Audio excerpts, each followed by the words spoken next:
Glória a Deus. A vitória é nossa. A paz do Senhor para os irmãos, amém? Os irmãos podem se assentar, no nome de Jesus. Nós estamos alegres e felizes na presença de Deus, que o Senhor nos concede mais uma oportunidade de reunidos em torno do nome de Jesus, em torno da sua palavra, em torno da sua presença, aqui adorarmos a Deus, edificarmos e sermos edificados no poder do Espírito Santo. Quero agradecer a Deus o convite feito pelo nosso irmão Maicon, né? É sempre uma alegria poder retornar a esta casa. Agradecer a Deus também pela vida do nosso pastor Alexandre Dias Sudré, nosso pastor, que autorizou, né, a nossa vinda aqui, e eu sei que ele é criterioso em relação a isso, ele está corretíssimo, mas eu quero agradecer a Deus, deixar aqui o meu abraço, no nome de Jesus, amém, pastora Priscila, que Deus continue abençoando. Estou feliz porque estou aqui com pessoas amigas, família do Diácono Enevaldo, meus amigos, meus irmãos em Cristo e amigos em particular. Também estou com a minha família, com a minha esposa, os meus filhos, também com a Braielen, que é a namorada do Igor, né? Futura esposa, né? Em nome de Jesus, é uma alegria. Poder rever os irmãos, poder rever aqui os amados, poder rever o pastor Henrique, que benção, hein? Top das galáxias. Meus irmãos, eu quero fazer uma indicação de um livro, antes de nós começarmos aqui, que é Lendo os Evangelhos com Sabedoria, amém? Para os amantes da palavra de Deus, para aquele que gosta de uma leitura rica em conhecimento, em informação, tá? Está aqui esse livro extraordinário, Lendo os Evangelhos com Sabedoria, uma introdução narrativa e teológica. Livraço, eu tenho esse livro, se você depois quiser adquirir, só tem esse, né? O pastor Alexandre nos autorizou, depois do culto, vai estar ali embaixo ali algumas bíblias, alguns livros, as gravatas mais top das galáxias também vai estar lá. Você já deu para ver que dessa aqui nem Bill Gates tem. Tá? Essa aqui só o pastor Alessandro que tem, são exclusivas. Depois você passa ali, se você quiser adquirir, vai ser vitória. Amém? Vamos estar de pé em nome de Jesus. Nossa leitura hoje está no Evangelho de Jesus, que escreveu Marcos, capítulo de número 2.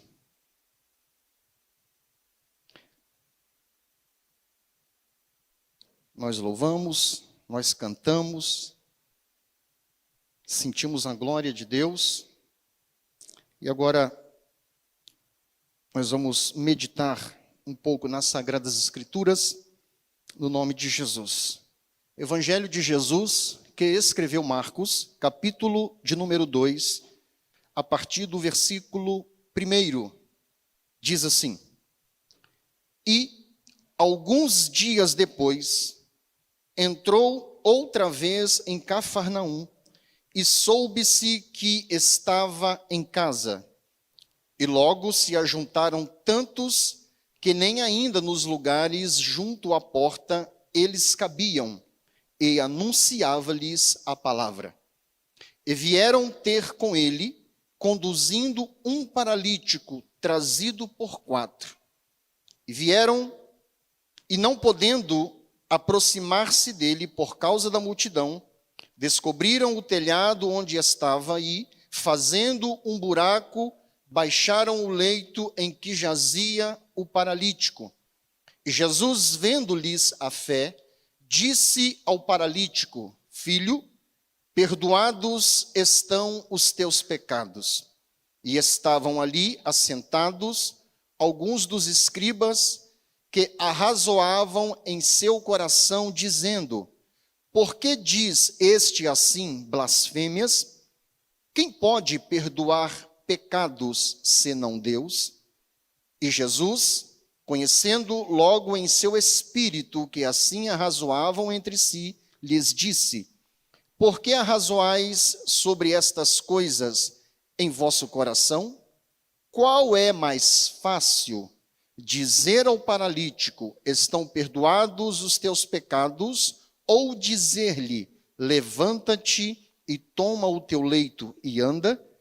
Ora, para que saibais que o Filho do Homem tem na terra poder para perdoar pecados, disse ao paralítico: a ti te digo, levanta-te e toma o teu leito e vai para a tua casa.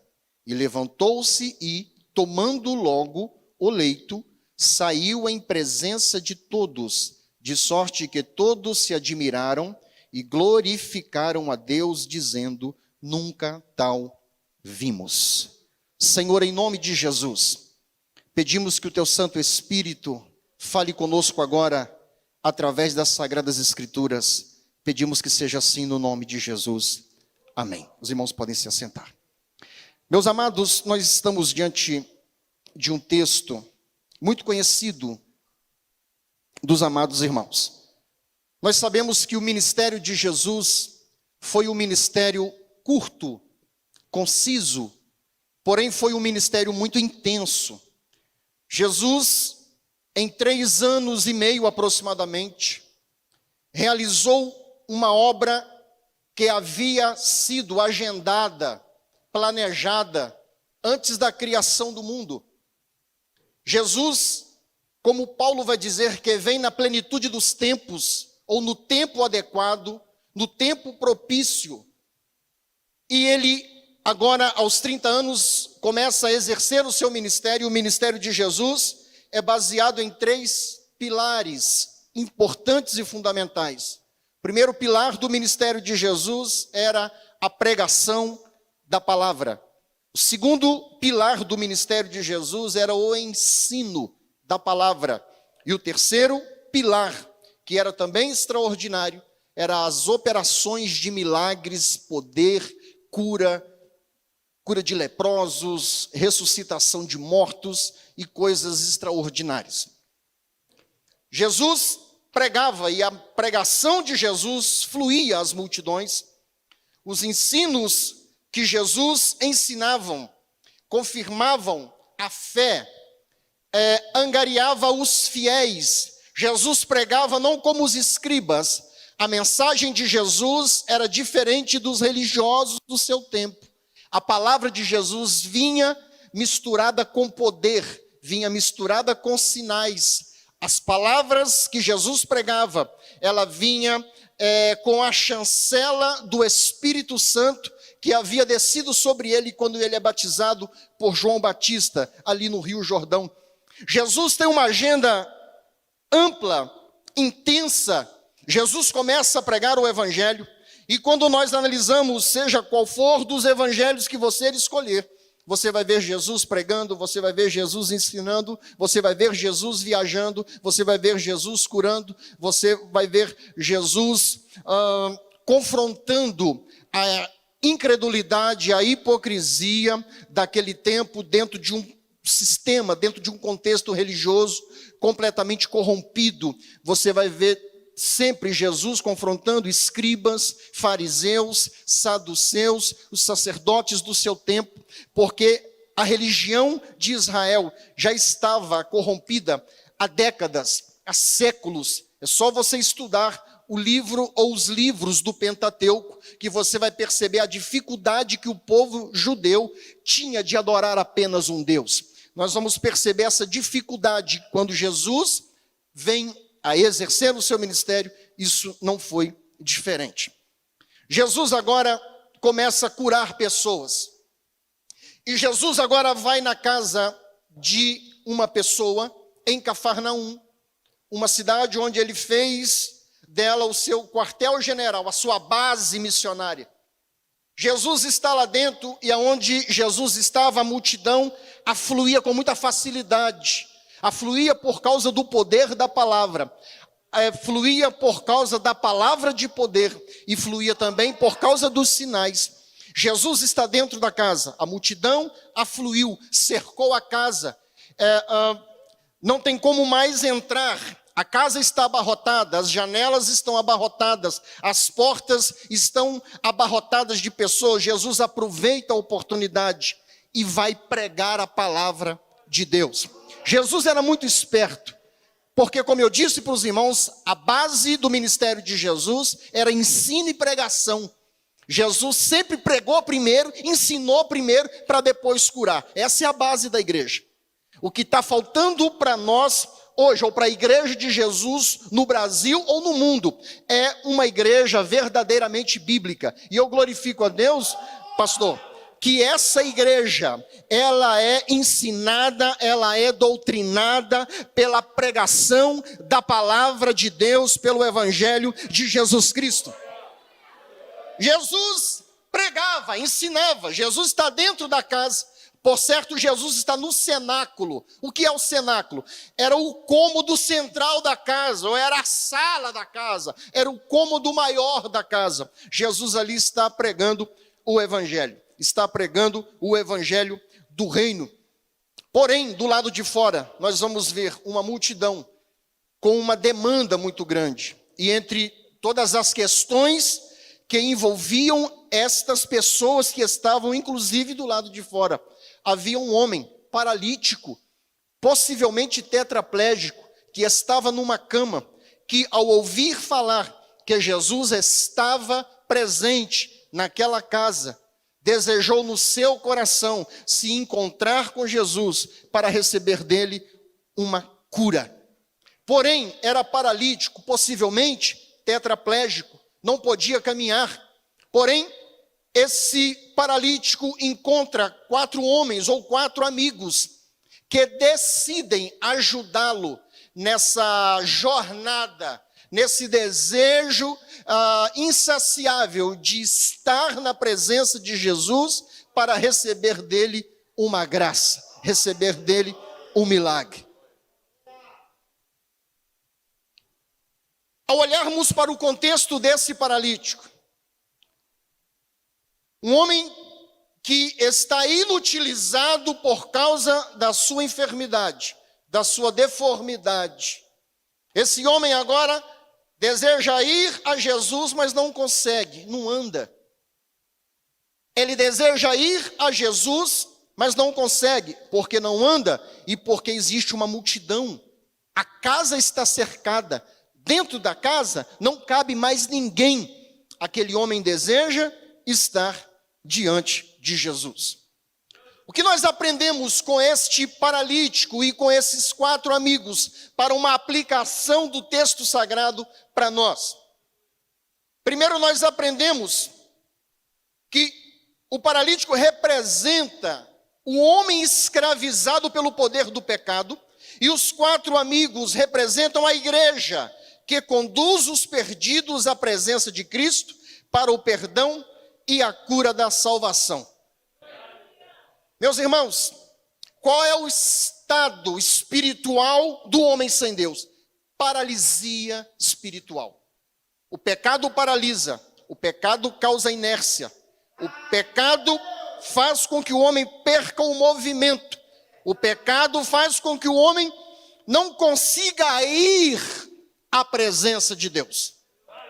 O pecado faz com que o homem perca a sua capacidade de ir, de avançar, de ir em direção à presença de Deus. Agora escute, para os judeus, isso é tão extraordinário, que os judeus atribuíam à paralisia ou qualquer tipo de enfermidade ou deformidade das pessoas do seu tempo.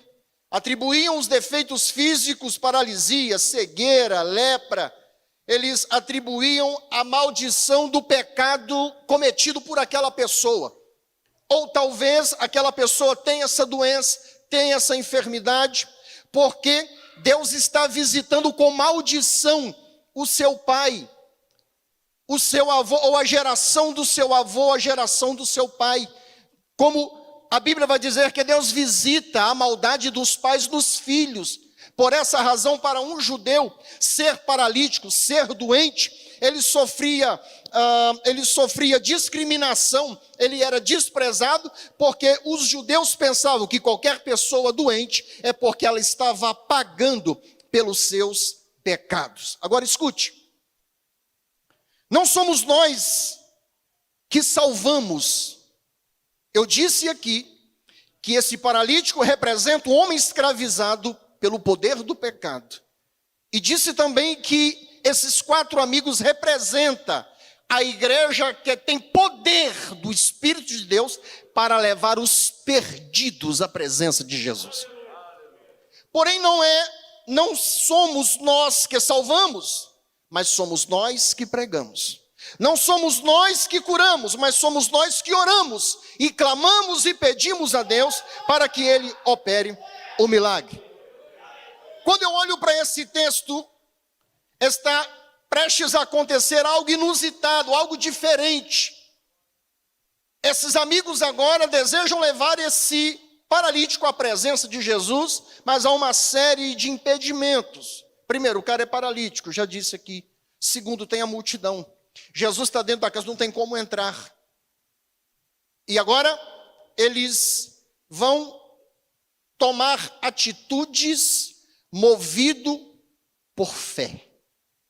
Escute, o que nós podemos aprender com este paralítico e com os 4 amigos? Primeiro, nós aprendemos a exemplo do paralítico, a real situação do homem sem Deus. O pecado causa paralisia, o pecado causa inércia espiritual. Em Romanos capítulo 3, no versículo 23, a Bíblia diz que todos pecaram e destituídos estão da glória de Deus. A Bíblia vai dizer também que os nossos pecados, está lá em Isaías 59, do versículo 1 até o versículo 10, que os nossos pecados fazem divisão entre nós e o nosso Deus. Efésios capítulo 2, Paulo pelo Espírito vai dizer que Ele nos deu vida estando nós mortos em delitos e pecados. E também em Romanos capítulo 6, no versículo 23, vai dizer que o pecado causa morte espiritual. O salário do pecado é a morte. E o pecado mata o homem em 5 níveis da sua vida.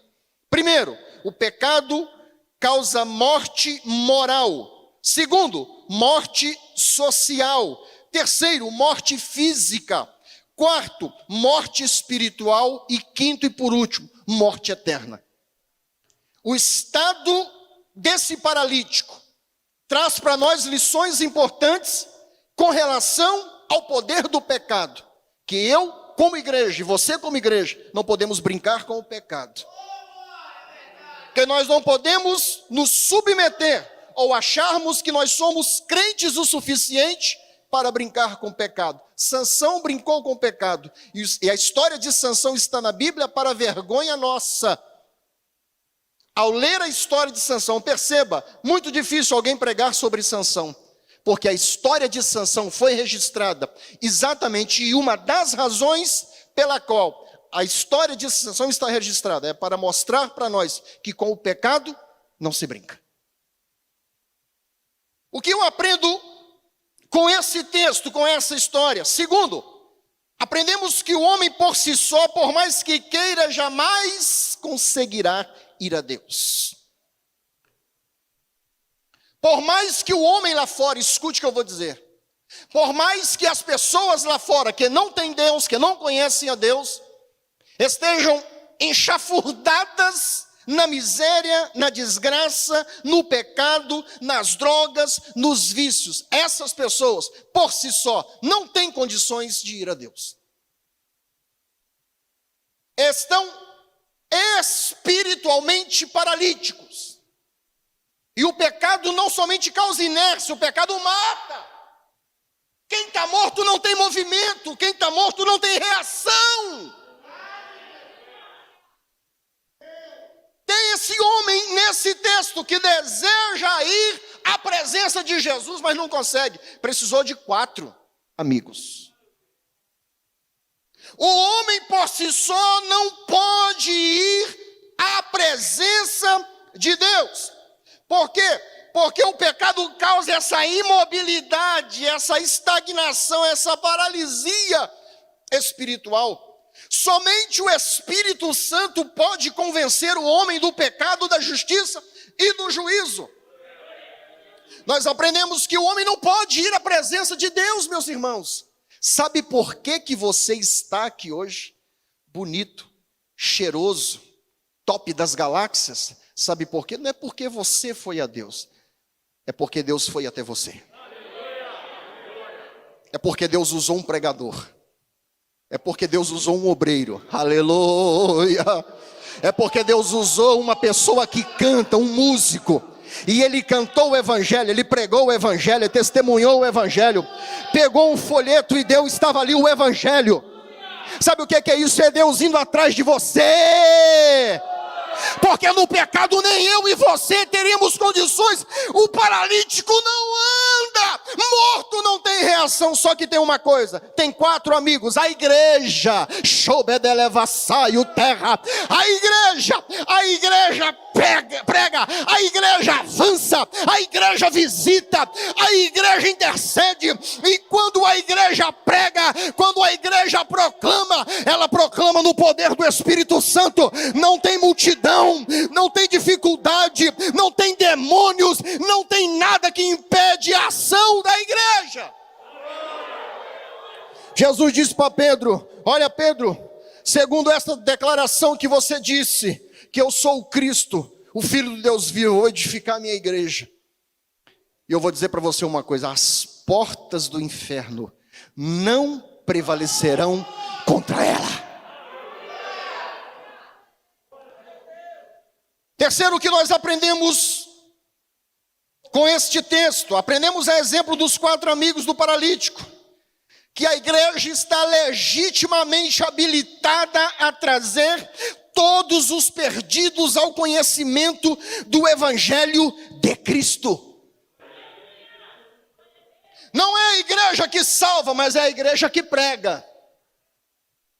Não é a igreja que liberta, mas é a igreja no nome de Jesus que diz: demônio, em nome de Jesus, sai.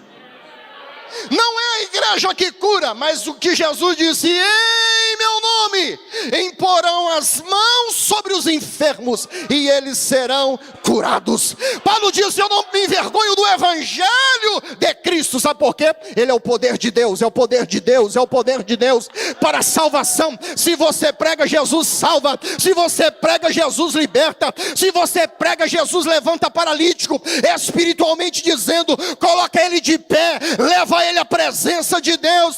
A igreja está habilitada, legitimamente habilitada pelo Senhor Jesus para trazer os perdidos à presença de Deus. Em Atos capítulo 1, versículo 8, a Bíblia diz: e recebereis a virtude do Espírito Santo que há de vir sobre vós, e ser-me-eis testemunhas, tanto em Jerusalém, Judeia, Samaria e até os confins da terra. A palavra virtude aqui, ela no grego significa dinamis, dinamismo, dínamo. A palavra virtude aqui está falando de uma geração de poder dentro da vida do crente. Os irmãos que têm mais um pouco a mais de anos, vai lembrar, antigamente, as bicicletas que tinham farol, lembra? Quem lembra aí? Glória a Deus, amém. Achei que era só eu. Sabe como é que o farol da bicicleta acendia? Quem lembra? Tinha o que atrás? Ou atrás ou na frente? Tinha um dínamo, é ou não é? Quanto mais você pedalava, mais era forte a luz do farol. Se você pedalar, ali tinha uma espécie de uma engrenagemzinha, ela rodava e ela gerava energia para acender a lâmpada do farol da bicicleta. Hoje nem precisa mais disso, né? Hoje é tudo diferente. A palavra virtude é exatamente aquilo ali. É uma ação do Espírito Santo dentro da igreja, produzindo poder na pregação do evangelho. Aquele paralítico não vai à presença de Jesus, mas tem 4 amigos que vai levá-lo. Esse é o papel da igreja. Esse é o papel da igreja. Aleluia! Escute. Os 4 amigos foram solidários à dor e o sofrimento do paralítico. Quem se solidarizou com a dor do paralítico? Os 4 amigos. E é claro que para nós como igreja, nós olhamos principalmente as pessoas que são próximas, amigos, familiares, nós vemos a vida desgraçada, miserável que eles vivem, e dentro do nosso coração existe uma empatia, uma solidariedade, existe um desejo ardente no nosso coração, e a gente começa a orar, a gente começa a jejuar, a gente começa a clamar: Jesus, vai lá, salva minha mãe, Jesus, vai lá, salva o meu esposo, salva minha esposa, salva os meus filhos, Senhor, aquele amigo meu lá da empresa, Jesus, olha a vida miserável que aquele rapaz está tendo, Jesus, tem misericórdia. Os amigos, eles se solidarizaram com o sofrimento do paralítico, e a igreja, ela está habilitada exatamente porque no coração da igreja é derramado o amor de Deus pelo Espírito Santo. É por isso que nós choramos pelas almas, é por isso que nós clamamos por missões, dizendo: Jesus, salva o planeta, Senhor. A lei e os profetas será resumida por Jesus em 2 grandes mandamentos: amarás a Deus sobre todas as coisas e amarás o teu próximo como a ti mesmo. Jesus pega toda a lei e os profetas e resume em 2, onde está exatamente baseado o amor a Deus e o amor ao próximo. Esse amor está dentro da igreja, viu, presbítero Rosildo? Está dentro do seu coração aí, aleluia. Paulo agora lá em Gálatas capítulo 5 e o versículo 14, Paulo vai resumir toda a lei e os profetas em um mandamento só. Que mandamento é esse? Amarás o teu próximo como a ti mesmo. Porque a igreja está habilitada ou legitimamente habilitada para levar os perdidos a Cristo, porque existe este amor, e é um amor, não é um amor natural, é um amor de Deus derramado nos nossos corações. Esses 3 amigos, 4 amigos dispuseram a levar o paralítico até onde Jesus estava. Havia um desafio proposto, haviam dificuldades que se apresentaram, porém aqueles amigos decidiram, estão resolutos em pegar aquele amigo doente e levá-lo à presença de Jesus. Às vezes alguém pode olhar para nós e falar assim: eu não entendo, pastor, eu não entendo, minha irmã, não entendo o obreiro, por que você fica insistindo com aquele camarada? Não sei por quê.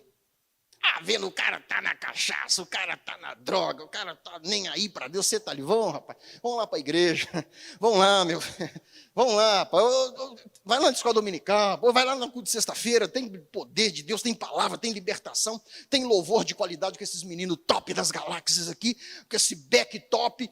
Vão lá, insiste, vão, e o cara, não, pode deixar que eu vou, não, qualquer dia desse eu vou. Esses amigos, ou esses 4 homens, estão decididos a cumprir uma missão: pegar aquele paralítico, colocar ele na sua cama e levá-lo à presença de Jesus. Foi fácil, sim ou não? Foi fácil, sim ou não? Não foi. Talvez se fosse eu falar: rapaz, não vai dar certo, não tem jeito não, hein? Onde Jesus estava, irmãos, era muita gente. É muita gente. Se você olhar para a multiplicação dos pães, é 5.000 homens, fora mulheres e crianças, é muita gente. Coloca 15.000 pessoas para cercar uma casa, fala a verdade, tem como? Não tem jeito. Qualquer pessoa natural, não tem jeito, cara. Continua na sua cama, vai recebendo do INSS aí, você já está encostado mesmo, né? O prefeito já te deu uma casa, fica nessa. Como diz o nosso irmão Oséias. Não! Eles estão decididos: nós vamos levar você à presença de Jesus, porque o que estava acontecendo ali era a manifestação da fé perfeita em Deus. E sabe qual era o centro da fé daqueles homens, tanto do paralítico quanto dos 4 amigos? A fé se justificava porque o Cristo de Nazaré estava dentro da casa. Aleluia! Talvez não esteja aqui um pregador famoso, um cantor famoso, um conferencista famoso, mas sabe por que todos nós estamos aqui? Porque a nossa fé está embasada não no homem, a nossa fé está embasada no Cristo glorioso, que está dentro desta igreja. Aleluia! Se você acredita, adore a Jesus. Foi fácil? Não! Tinha dificuldade de carregar o homem numa esteira. Pensa, irmãos, ele estava numa cama, tiveram que arrumar uma espécie de uma tábua, uma espécie de uma porta, colocar a cama do cara lá em cima dessa porta. Pensa, um de cada lado, você carregar um homem mole, ele está todo mole. E se tivesse um cara alto e um baixinho igual eu, a cama ia ficar assim, é uma luta, irmão, uma luta. Que dificuldade. Cara pesado, aquela dificuldade. Segundo, tinha uma multidão eufórica, não era uma multidão comportada, não era eufórica. Toda a multidão que acompanhava Jesus era uma multidão violenta. Se você ler no Evangelho de Marcos, você vai perceber que muitas pessoas, quando Jesus estava num determinado lugar, as pessoas se jogavam para tocar em Jesus. Era uma multidão bastante agitada, complicada. Tinha essa multidão eufórica do lado de fora querendo entrar, o povo estressado, todo mundo querendo Jesus ou querendo pelo menos um milagre dele. Outra coisa, as portas da casa, as janelas da casa estavam abarrotadas. Outra questão, se não tem como entrar pela porta, se não tem como entrar pela janela, e agora? Se a porta ou as portas são as entradas e as saídas de uma casa, a janela não é. Mas no momento de dificuldade, né? Se não tem tu, vai tu mesmo. Vamos entrar pela janela. Não tinha como. Aí eles têm uma ideia. Vamos levar ele lá para cima, lá na laje. Pensa, irmãos.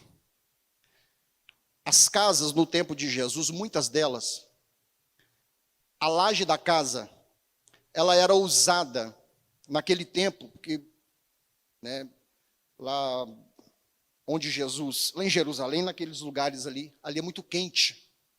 Então as pessoas usavam as lajes, inclusive para passar a noite. Nas noites quentes, até dormiam nas lajes. Para ter acesso ao telhado, né, daquelas casas, havia uma escada lateral. E agora eles têm uma ideia. Olha o que a fé faz. Porque a fé movimenta a gente. Quando você perceber e olhar para um crente muito preguiçoso, está faltando fé no coração dele, porque a fé movimenta a gente. Quando você vê um crente colocando muita dificuldade, colocando muito empecilho, está faltando fé no coração dele. Mas isso aí eu não sei, rapaz, eu acho que eu vou deixar isso por aí mesmo. Está faltando fé. Porque esses 4 homens aqui decidiram, nós vamos levar esse camarada lá em cima. Agora, pensa comigo, 4 homens, com um cara, não, todo mole numa cama, para subir uma escada. Pensa que dificuldade. Pensou? Chegam lá em cima, e agora? O que a gente vai fazer? As casas havia as vigas de madeira, e eram colocados, as vigas eram trançadas, eram colocadas placas de argila. Aqueles homens decidiram arrancar o telhado da casa. E não somente isso, ao arrancarem parte do telhado da casa, aonde aqueles caras arrumaram as cordas para descer? O paralítico. Pensa.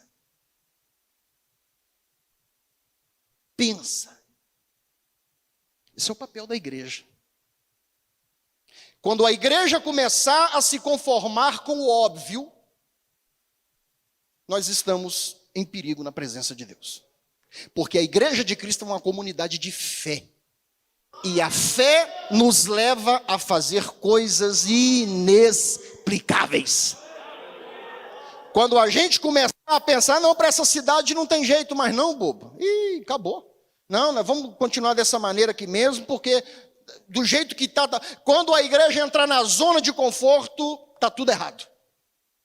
Eles agora sobem com o paralítico, chegam na laje e começam a arrancar as placas de argila. Jesus está na sala pregando o evangelho e começa a olhar e percebe que o telhado começa a se mover. De repente vai caindo as partes ali e começa a... Por certo, Jesus falou, deixa eu sair daqui, por quê? E começou a descobrir Jesus. Por certo, a Bíblia não diz, mas por certo. Olhou e começou a ver que o telhado da casa está sendo removido. O que está acontecendo? Claro que Jesus sabia. Olhou, uai, que mistério é esse aí? Era 4 homens querendo levar um homem à presença de Jesus. A fé que estava neles era tão poderosa que para eles não haviam obstáculos intransponíveis para levar alguém à presença de Jesus. É por isso que muitas vezes a gente vai orar, põe o joelho no chão, vem aquele desânimo, vem aquela preguiça, vem aquela dificuldade, é ou não é?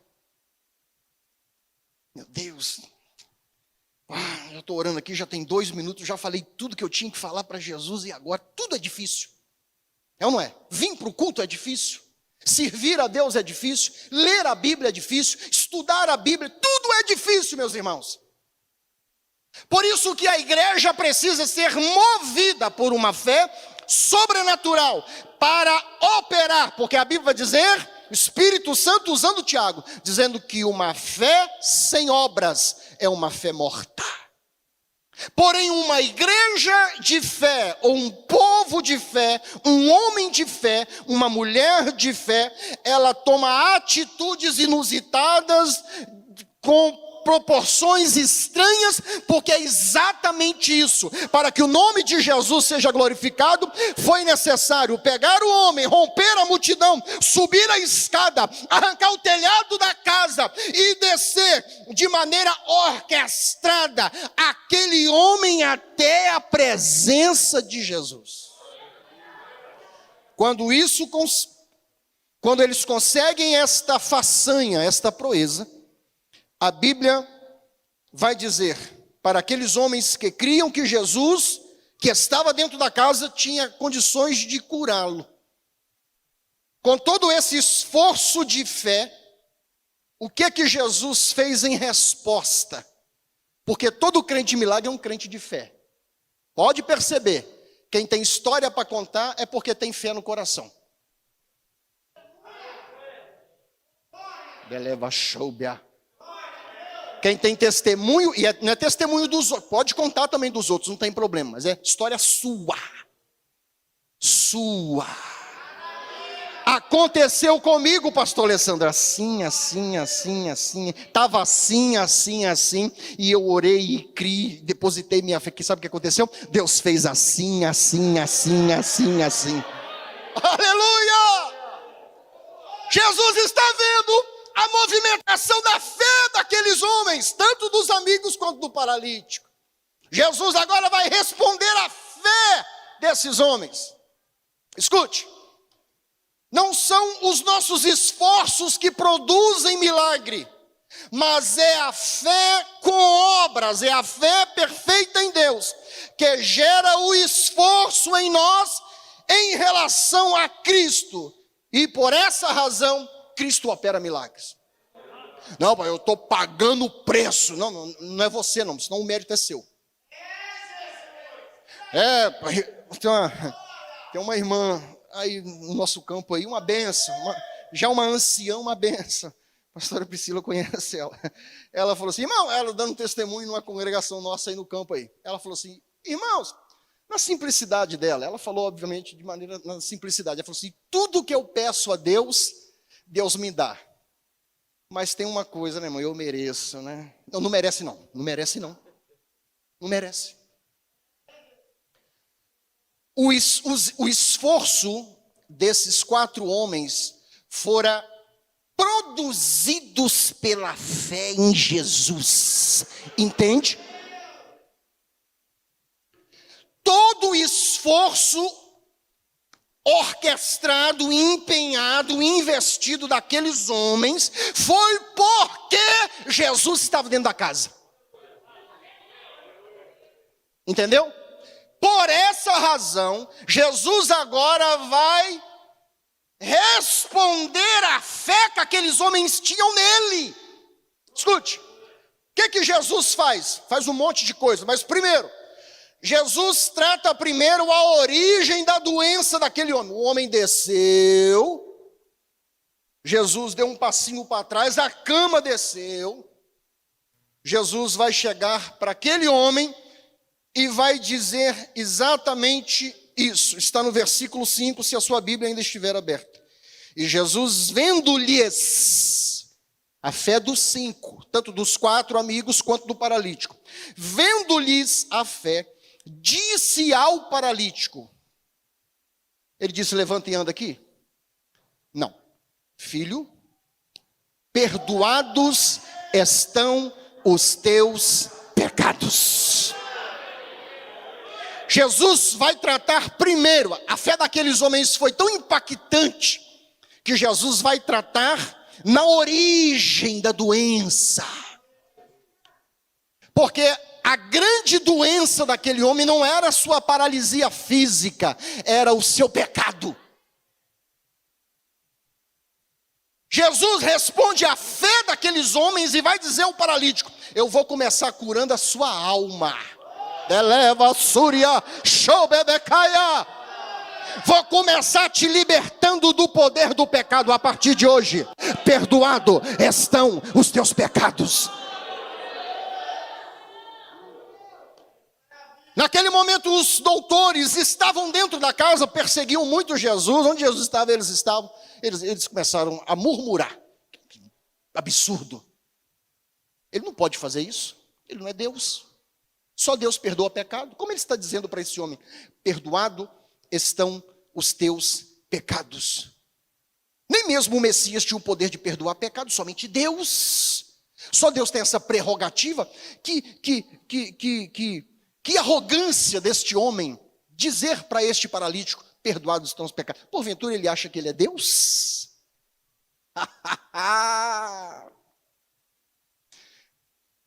Jesus recompensa a fé deles, perdoando e curando o paralítico.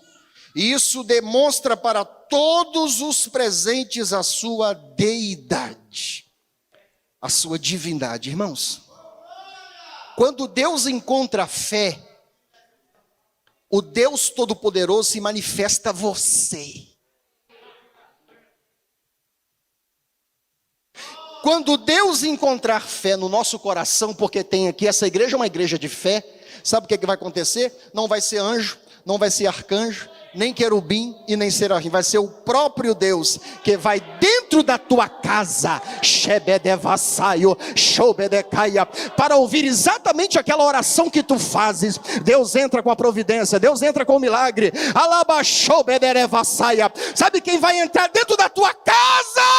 Não é anjo, o próprio Deus virá a ti e vai te abençoar, vai te dar vitória, dizendo: eu estou contigo, eu te ajudo, eu te sustento, eu te levanto, eu opero milagres. Quando aquele homem está na presença de Jesus, Jesus se revela como Deus. Ele vai se revelar como Deus. Ele disse: eu perdoo os teus pecados. E os religiosos vão dizer: como ele pode perdoar pecado? Ele não é Deus. E o que é que Jesus estava dizendo? Está dizendo o seguinte: eu sou o Deus que perdoa os seus pecados. A recompensa ou a operação sobrenatural de Deus vem da nossa fé em Jesus. E não vem dos nossos méritos, dos nossos esforços. Vem da fé. Sabe o que é que Deus recompensa, Cleverson? É a fé. Quando Deus vem numa reunião como essa, nesse culto, sabe o que é que Deus vem encontrar dentro de nós? Fé. Deus não está nem aí para o meu cabelo, se ele já está ficando tudo branco, do pastor Alexandre está mais branco que o meu. Enfim, Deus não fica entusiasmado com uma voz bonita, e a gente fica, e é top. Essa rapaziada aqui canta e toca, que é uma beleza. Deus não se impressiona com isso, não. Sabe o que é que Deus procura? Num culto como esse? ao visitar você aí no banco, ao passar por você, Deus procura fé. Porque numa reunião, Jesus disse, onde tiver 2 ou 3 reunidos no meu nome, eu estou no meio. Jesus desce, irmãos, com a mão cheia de presente. Bênção, renovo, graça, poder, né? Milagre, batismo. Jesus desce, com a mão cheia de presente. Aí ele começa a passar aqui, ó, encontra fé no meu guarda-costa aqui, que é o Diácono Nevaldo, vai passando. Aonde ele encontrar fé, vai depositando um presente. É por isso que há muitos crentes, rapaz, mas que culto top, meu irmão, que culto, aqui não era para ter acabado, que era para ser vigília. O que foi, rapaz? Eu senti a glória, eu estou saindo uma outra pessoa, eu estou renovado.